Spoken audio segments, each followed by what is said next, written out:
Welcome to AV number 4, part number 4, A2 section.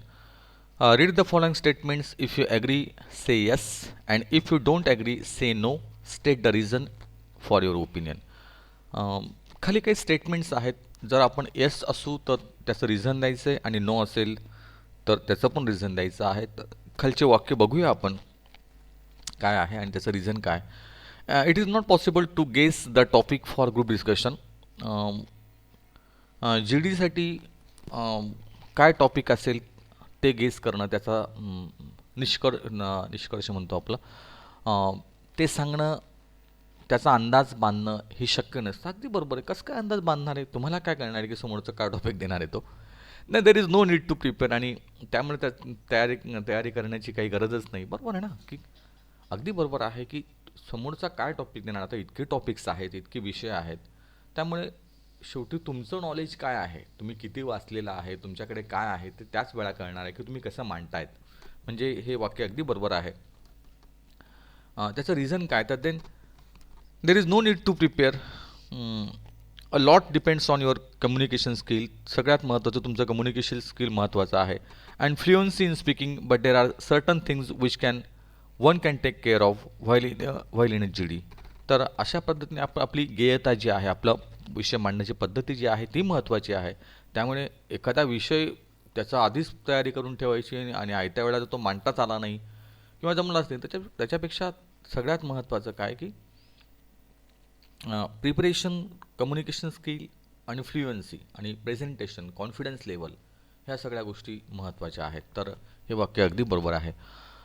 Always have discussion with your family and friends on different topics. तर तुमच्या मित्रांशी, तुमच्या कुटुंबामध्ये अनेक विषयांबद्दल तुमची चर्चा होणं हे गरजेचं आहे. अगदी बरोबर आहे, व्हायलाच पाहिजे. Yes, it is healthy to have a discussion with your family and friends on different topics. हे अतिशय चांगलं आहे, आरोग्यदायी आहे. आरोग्यदायी म्हणण्यापेक्षा खरंच चांगलं आहे ते.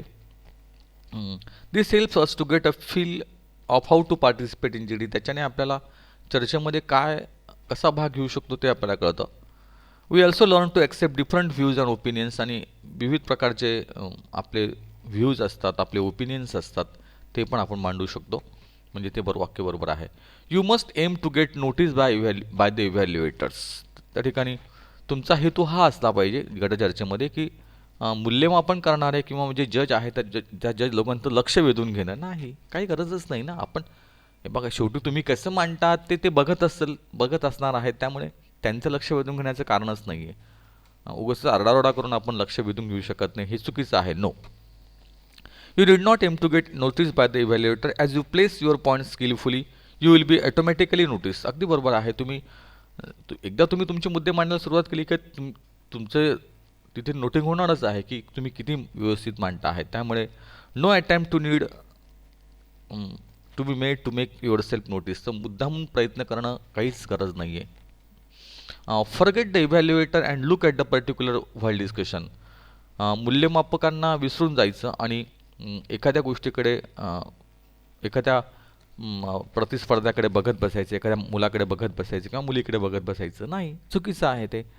We must address to the evaluator as we glance at the audience simultaneously. आपण एकाच वेळा त्या ठिकाणी ऑडियन्सकडे बघायला पाहिजे, आपल्या जजकडे बघायला पाहिजे आणि आपला विषय अगदी कॉन्फिडेंटली मांडला पाहिजे.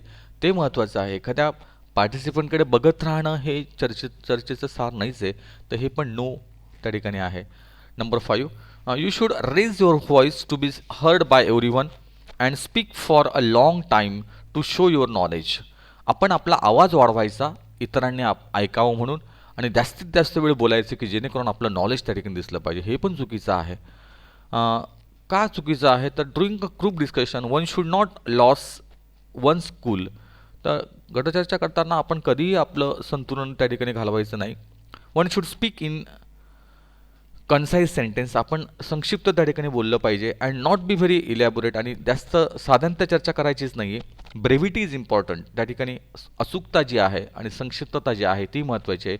आपलं नॉलेज दाखवण्यासाठी काहीतरीच बाष्कळ बडबड करायची ते चुकीचं आहे. तर हे पण वाक्य चुकीचं आहे. No, we should always take the opportunity to begin this discussion. आपण संधीचा फायदा घेतला पाहिजे आणि चर्चेला सुरुवात करायला पाहिजे. निश्चितच त्या ठिकाणी पुढाकार घेणे महत्त्वाचं आहे. कोणीतरी बोललंच पाहिजे ना. ही संधी असते तुमची. येस, हे यस आहे. Even if one doesn't always get an opportunity to begin, one can always contribute during the discussion. फक्त संधीच नाही, पण इतर वेळा सुद्धा आपण त्याच्या चर्चेमध्ये भाग घेतला पाहिजे.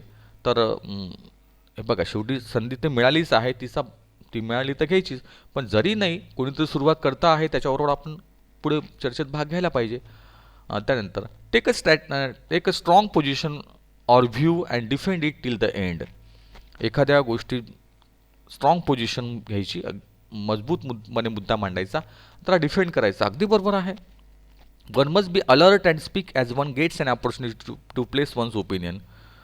तर one should not waver or vacillate from one opinion to other. तर म्हणजे आपले मुद्दे बघा, शेवटी आपला मुद्दा जो आहे तो आपण मांडलाच पाहिजे, त्याला शेवटपर्यंत त्याला चिटकून राहायला पाहिजे, म्हणजे धडसोड करायचीच नाही आहे. We should be strict to our opinion and we should defend it until the end of the debate. जोपर्यंत एंड होत नाही तोपर्यंत त्याला डिफेंड करायचं नाही, हेच योग्य आहे, मला असं वाटतंय. तर हे बरोबर आहे. त्यानंतर do not keep waiting for your turn to speak, you have to be alert and quick. तर तुमची वेळ येईल तेव्हा तुम्ही बोलाल, असं न करण्यात, असं you have to be alert and quick. आपण अलर्ट राहायला पाहिजे आणि क्विक राहायला पाहिजे. अगदी बरोबर आहे. माझी वेळ येईल तेव्हा मी बोलेल असं नाही. तर one must be alert and speak as one gets an opportunity to place one's opinion. तर आपण आपलं मत मांडायला तत्पर असायला पाहिजे. वेळ येईल त्यावेळेला नाही तर आपण पुढाकार घेऊन बोललं पाहिजे, हे महत्त्वाचं आहे. Listening to others also plays an important role in a group discussion. इतरांचं ऐकणं हे सुद्धा महत्त्वाचं असतं डिस्कशनमध्ये. अगदी बरोबर आहे. Yes, each one has the right to voice their opinion. प्रत्येकाला आपलं मत मांडायचा त्या ठिकाणी अधिकार आहे. वी मस्ट नॉट इंटरप्ट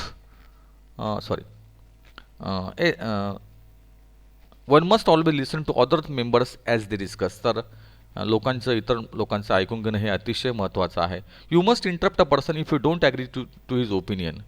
आपण जर एखाद्याचं मत आवडलं नाही तर आपण त्याला व्यत्यय आणायचा का? नाही, अजिबात व्यत्यय आणायचं नाही, ऐकून घ्यायचं त्याचं. तर इथे नो येणार आहे. Each one has the right to voice their opinion. प्रत्येकाला त्याचा मत मांडण्याचा अधिकार आहे. आणि we must not interrupt or intervene while other speak. आणि आपण आता असं इंटरप्ट करणं, व्यत्यय आणणं चुकीचं आहे. Show your leadership skill by being assertive not aggressive. त्या ठिकाणी होकारात्मक असणं, त्या ठिकाणी ॲग्रेसिव्ह, एक आक्रमक असण्यापेक्षा होकारात्मक असणं हे अतिशय महत्त्वाचं आहे. अगदी बरोबर आहे. म्हणजे आक्रमकपणे काहीतरी बोलण्यात काही पॉईंटच नाही, तर आपण मताबद्दल त्या ठिकाणी निश्चितच होकारात्मक असलं पाहिजे. Being assertive and not aggressive is the basic thumb rule of any debate. तर कुठल्याही डिबेटिंगचा हा सगळ्यात महत्त्वाचा नियम आहे की त्या ठिकाणी ॲग्रेसिव्हपेक्षा ॲसर्टिव्ह राहायला पाहिजे. Participating in a group discussion also means helping everyone to reach a consensus in spite of difference of opinion.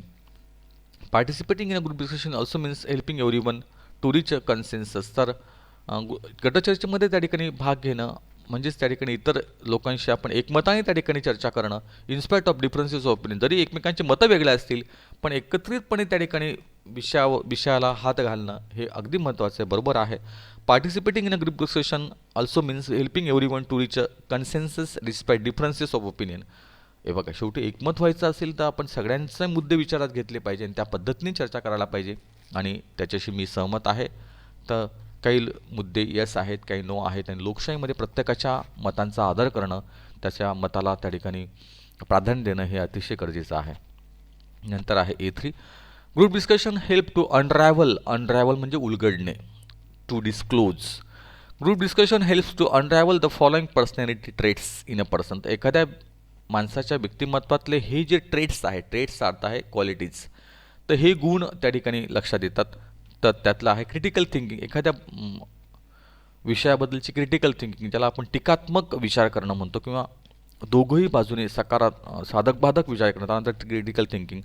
त्यानंतर प्रॉब्लेम सॉल्विंग आहे, क्रिएटिव्ह थिंकिंग आहे, एखादा प्रश्न सोडवण्याची कला, त्या ठिकाणी एक सृजनशील विचार, चांगला नवीन विचार करण्याची कला आहे, लिडरशिप स्किल आहे, हे सुद्धा कॉन्फिडन्स लेवल वाढण्याचं स्किल आहे. ह्या सुद्धा गोष्टी त्या ठिकाणी पर्सनॅलिटी ट्रेटमध्ये येतात. अशा अनेक गोष्टी आहेत. तुमचं ॲसर्टिव्ह ॲटिट्यूड आहे, पॉझिटिव्ह मेंटल ॲटिट्यूड आहे, हे सुद्धा त्या ठिकाणी पुढे येतं. पुढे आहे मॅच द फॉलोइंग. पुढच्या गोष्टी तुम्ही आपल्याला मॅच करायच्या सांगितलं. डिस्कस म्हणजे काय? तर डिस्कस म्हणजे give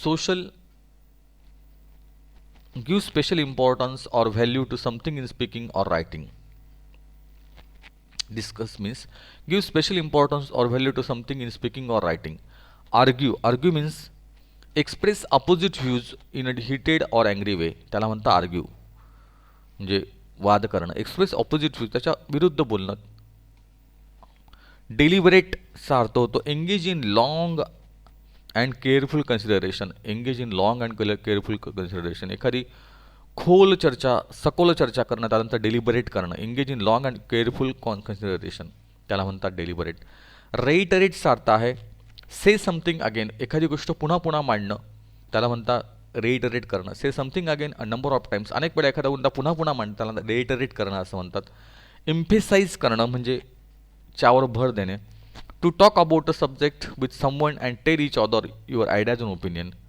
talk about a subject with someone and tell each other your ideas and opinion. नाही, इम्फेसाइजचा अर्थ आहे या ठिकाणी, emphasize means give special importance or value to something in speaking or writing.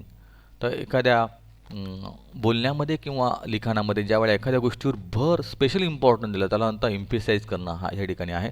आणि डिस्कसचा अर्थ आहे हे to talk about a subject with someone and tell each other your ideas and opinion.